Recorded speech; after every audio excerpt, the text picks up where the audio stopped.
বলতে চাচ্ছি যে ইন্ডিয়া যে প্রোপাগান্ডা করছে আসলে তারাই এই কাজটা করছে। আমার কাছে একটা ভিডিও আমি পেয়েছিলাম, মুস্তাফিজ ভাই হয়তো আপনিও হয়তো ওটাকে সমর্থন করবেন। সেটা হচ্ছে যে আমরা কিছু ছবি দেখেছি যে ইন্ডিয়ার বর্ডার, বেনাপোল বর্ডার থেকে কিছু গাড়ি ঢুকছে এবং বর্ডার কিন্তু অরক্ষিত, ওখানে কোনো বিজেপি সদস্য বর্ডারে নাই, কোনো সীমান্ত এলাকায় বিজেপি সদস্য নাই বলে তারা রিপোর্টে বলছে।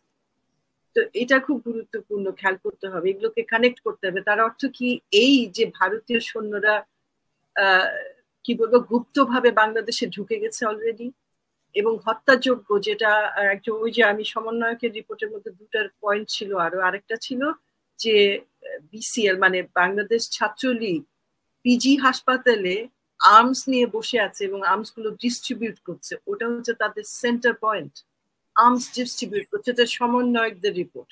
এবং তারা আরেকটা পয়েন্ট বলেছে, সেটা বলেছে যে মিডিয়াতে যা বলা হচ্ছে একটাও সত্য না, যেটা বাস্তবতার সঙ্গে এই মিডিয়ার নিউজের কোনো মিল নাই। এটা সমন্বয়কদের রিপোর্টে যে কয়েকটা বুলেট পয়েন্ট তারা পাঠিয়েছে, স্মাগল করে পাঠিয়েছে সারা মানে প্রবাসীদের কাছে, যেন আমরা তাদের হয়ে এই বক্তব্যগুলো মানুষের সামনে, জনগণের সামনে তুলে ধরতে পারি। এটা একটা পয়েন্ট গেল। সুতরাং আমার ধারণা যে তারা এই প্রোপাগান্ডা করছে কারণ তারা নিজেরাই ঢুকে যাচ্ছে বাংলাদেশের ভাবে বা ভেতরে, বর্ডারের ভিতরে, এবং তারা যে কি করবে আমার কোনো মানে আমি এটাতে খুবই আতঙ্কিত।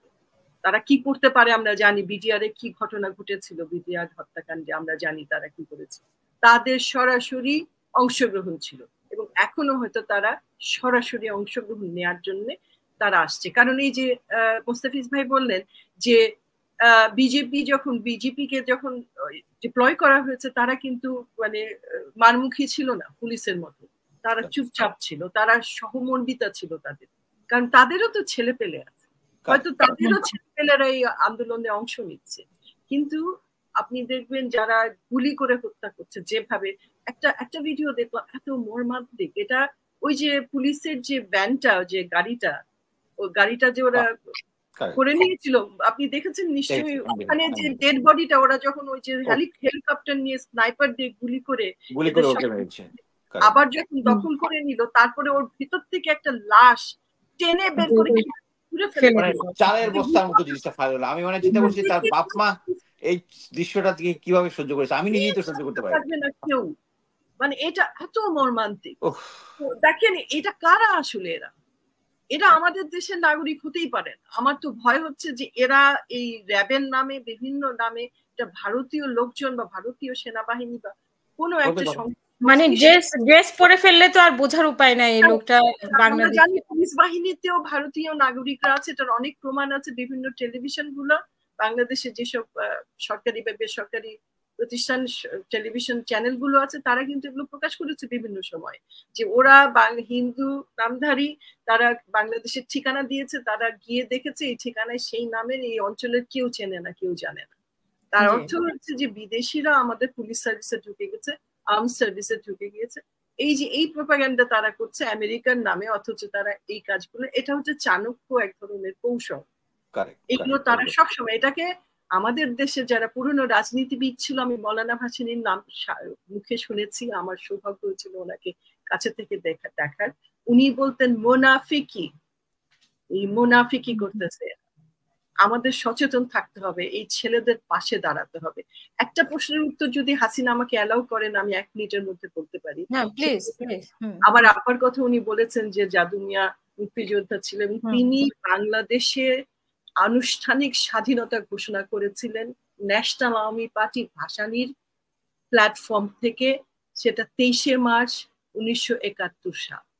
এবং তিনি, জাদু মিয়া সেই রাজনীতিবিদ ছিলেন যিনি পাকিস্তান জাতীয় পরিষদে 1962-তে প্রথম পূর্ব পাকিস্তান তদানীন্তন পূর্ব পাকিস্তানের স্বায়ত্ত শাসনের দাবি তুলেছিলেন, যেই কারণে উনি যখন ঢাকা এয়ারপোর্টে ফিরে আসেন সর্বদলীয় সম্বর্ধনা দেওয়া হয়েছিল।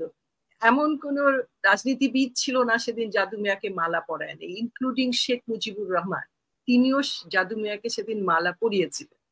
এবং তারপরে পরেই আইয়ুব খানের সরকার তাকে গ্রেফতার করে, কারণ সে স্বায়ত্ত শাসনের দাবি তুলেছে। তো এই ব্যক্তি যিনি বাংলাদেশে একজন দেশপ্রেমিক রাজনীতিবিদ ছিল, তার বিরুদ্ধে প্রোপাগান্ডা করছে, এখন আমাকেও টার্গেট করছে। এই যে মানিক সাহেব বিভিন্ন জায়গায় আর্টিকেল লিখেছে এবং উনি টক শোতেও বলছেন যে জাদু মিয়া রাজাকার ছিল। রাজাকার কিভাবে একটা কোলাবোরেশন চার্জ জাদু মিয়ার বিরুদ্ধে আনা হয়েছিল সেই সময়, এবং সুপ্রিম কোর্ট থেকে এটার বিরুদ্ধে ইনজাংশন জারি করেছিল তদানীন্তন মুজিব সরকারের বিরুদ্ধে। এগুলো সব রেকর্ডেড আছে। কিন্তু এই যে এই ভদ্রলোক একজন জাজ নাকি ছিলেন মানিক সাহেব, এত অশিক্ষিত, এত অজ্ঞ যে সুপ্রিম কোর্টের এই রায় সম্পর্কে তার কোনো ধারণা নাই। কোলাবোরেটেড চার্জ যখন জাদু মিয়ার বিরুদ্ধে দেয়া হয়েছিল তখন বাংলাদেশের সদ্য স্বাধীন বাংলাদেশের সুপ্রিম কোর্ট থেকে ইনজাংশন জারি করেছিল শেখ মুজিব সরকারের বিরুদ্ধে, এবং 48 ঘন্টার মধ্যে তার কাছে অ্যাপোলোজাইজ করে তাকে মুক্তি দেওয়ার অর্ডার দিয়েছিল এবং তাকে মুক্তি ওইভাবে দেয়া হয়েছিল। এই তথ্যগুলো এই অশিক্ষিত লোকরা যারা জাজ হয় বাংলাদেশ, তারা আমার না, যেখানে বাচ্চা বাচ্চা ছেলেদেরকে রাজাকার বলছে, মানে সেখানে বাকি রাখছে না, মানে স্বাভাবিক। এখন রাজাকার বললে তো আমরা গর্বিত বোধ করি, কারণ রাজাকারের আক্ষরিক অর্থ কিন্তু খুব ভালো, খুব পজিটিভ, যারা গার্ড করে। মানিকের মতো লোকের কথা রেসপন্স করার দরকার নাই। সেটাই, হ্যাঁ, জানে মানিক কি জিনিস। এই যে নর্দমার কিট, ওর কথা রেসপন্স করেন না। আমরা সবাই জানি আপনার ফাদার কি ছিল। মানুষ কিন্তু বিভ্রান্ত হয় এইসব কথায়, এবং মানুষ জানতে চায় আর কি। দর্শকদের জন্য ভাই, আপনার ভাইও আমাকে বলেছিল যে আপন জাজমেন্টের কথাটা আমাকে দেন একটু, কারণ একে একটা শিক্ষা দেওয়া উচিত। এই জাজমেন্টটা তো আছে, এটা তো হয়েছে, পত্রিকার নিউজ গুলো আছে। তো যাই হোক, এখন বাংলাদেশের যে পরিস্থিতি, আমাদের কিন্তু আসলে সবার যে যেখানে আছে, যার যত সমর্থন আছে, এই ছেলেগুলোর পাশে, এবং বাংলাদেশের স্বাধীনতার সার্বভৌমত্ব সুরক্ষার জন্য। এটা বাংলাদেশের, আমাদের কিন্তু অস্তিত্বের লড়াই এটা। এখন নাও আর নেভার। আমরা চিন্তা করতে কি পারি যদি আমরা কোনো কারণে ব্যর্থ হই, আজকে বাংলাদেশের কি পরিস্থিতি হবে এবং কত লক্ষ ছেলেদের তারা হত্যা করবে, এবং তারা কি করেছে।